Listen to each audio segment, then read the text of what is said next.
এখানে বলা যায় 27 ইন্টু 33। এটা আমরা কিছু সেকেন্ডের মধ্যে আমরা এই গুণফল বার করবো।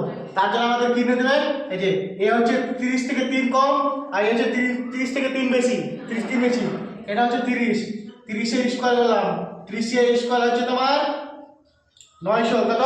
900। এটা 3 আর 3 গুণ করলাম, 3 3 কত? 3 3 9, 9 বিয়োগ করলাম, এখানে 1, এখানে কত হলো 9, এখানে কত হলো 8। অ্যানসার হলো তোমার 8 9 1, জাস্ট কিছু সেকেন্ডের মধ্যে হয়ে গেল।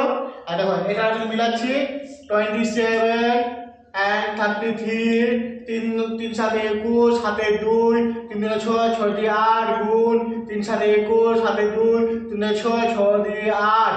এখানে হলো 1 8 আর 1 9, এখানে 8 8 9 1। দেখ 8 9 1 অ্যানসার হলো জাস্ট কিছু সেকেন্ড। এটা হচ্ছে ট্রিক।